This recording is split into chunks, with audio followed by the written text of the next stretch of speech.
What we're going to do is, we're actually grabbing our cue, having a bridge.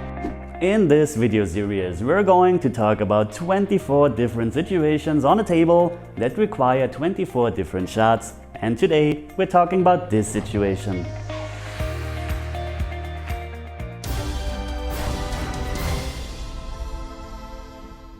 As promised, today we're in the same situation as we already were in episode number 13, where we were playing this shot where we were lifting our cue up. So the problem was we couldn't hit the 8-ball fin on this side, send the cue ball towards here because we can't reach it.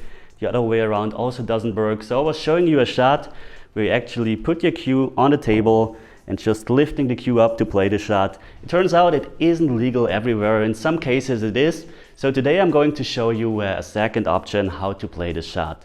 Well, the problem is if we're going from this side and just playing a normal shot, it's very dangerous to hit the cue ball a second time with your cue because you just have to hit a tiny bit so that the 8-ball reaches the rail. So I'm going to show you how you're doing this. What we're going to do is we're actually grabbing our cue, having a bridge in the air, and then we're just shooting like this.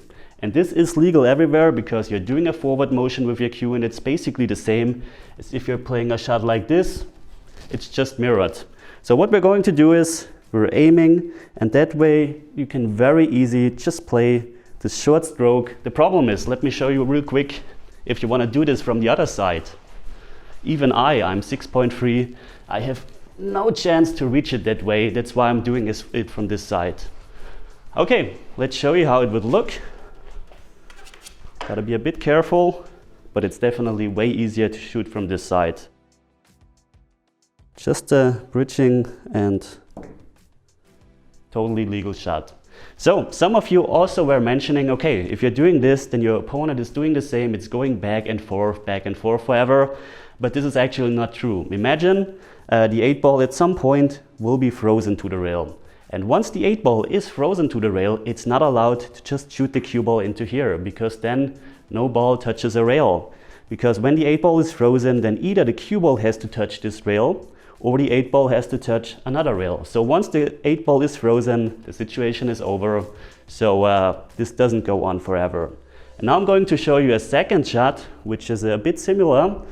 So a couple of days ago in a real match situation, I was in this situation. There were a couple of more balls on the table, but the problem here was as well, as a left-handed player, it's very difficult to not play that double hit on the cue ball. This means where the tip touches the cue ball a second time.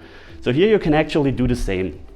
Again, I'm going to this side, and this time you definitely need a jump cue for this because usually the lights are up here, so you have no chance to do this. So I'm grabbing my jump cue.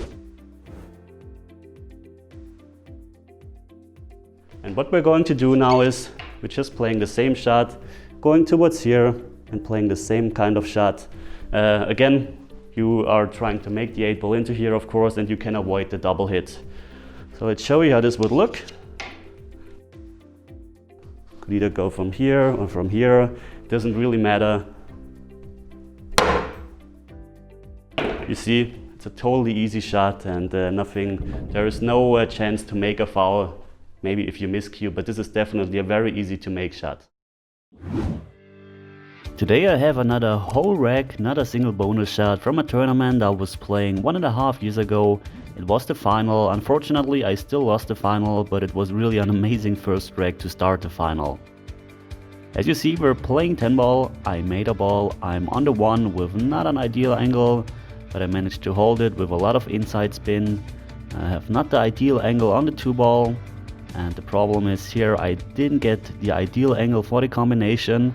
Still managed to make the combination shot, but the 10-ball gets respotted, and here is where the trouble starts. Cue ball is frozen to the 10-ball, so all I was left with was this 2-rail kick shot making the 3. Not a problem, I have to jump the 4-ball into the side afterwards. It passes the 5 barely.